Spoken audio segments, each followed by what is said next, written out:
সে যদি জালেম হয়ে ওঠে, সে যদি অত্যাচারী হয়ে ওঠে, ইতিহাস বলে জুলুমের সাথে ক্ষমতা বেশি দীর্ঘস্থায়ী হয় না। এই জন্য কারো যদি দীর্ঘদিন ক্ষমতা চালাইতে মনে চায়, তাহলে খবরদার জুলুমের পথ বেছে নিয়ে, জুলুমের পথ বেছে নিয়ে ক্ষুদ্র পথ বন্ধ করবে, যে আগের বেলায় কেন্দ্রে পতন হয়েছে, আমিও সব রাস্তা বন্ধ করবো, করে সব রাস্তা বন্ধ করে, উনিও রাস্তা কম বন্ধ করে, সব রাস্তা বন্ধ করেছিলেন তিনি। গোটা প্রশাসন সব তার কেনা গোলাম বান্দিকে ভরে ফেলেছিলেন। বলেন তো,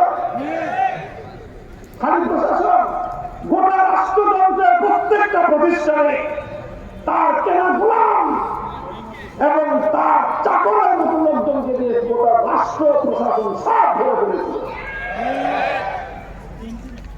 আর এরপরে তার এই পোশাক গুন্ডা বাহিনী তো ছিল, হেলমেট বাহিনী, হাতুড়ি বাহিনী, যা যা যত ধরনের বাহিনী তো ছিলই। কোন রাস্তা সে খোলা রাখে নাই, সমস্ত ছিদ্র পথ বন্ধ করে দিয়েছিল। فأتاهم الله من حيث لم يحتسبوا فأتاهم الله من حيث لم يحتسبوا আল্লাহ কোরআন এই ধরনের প্রেক্ষিতে, এই ধরনের প্রেক্ষাপটে আল্লাহ পাক রব্বুল আলামিনের সাথে যখন মানুষ তার পতনের সব রাস্তাগুলো, সমস্ত ছিদ্র পথগুলো বন্ধ করে দেয়, আর সে মনে করতে থাকে আমি এমন ভাবে নিজের নিশ্চিদ্র নিরাপত্তা আমি ব্যবস্থা করেছি, এই দেশে আমার পতন ঘটানোর মতো কেউ নাই।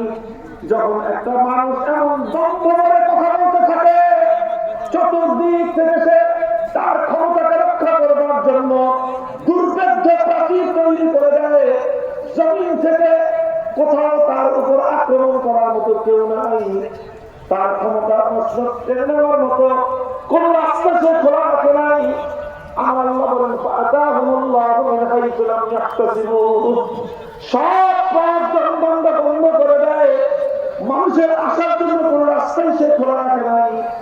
তখন আমার আল্লাহ বলেন ঠিক আছে, আমার বান্দার উপর জুলুম করে করে তুমি তোমার ক্ষমতার পতনের সমস্ত ছিদ্র পথগুলো বন্ধ করে দিয়েছো, এবার স্বয়ং আমি আল্লাহ তোমাকে পতন ঘটাবো।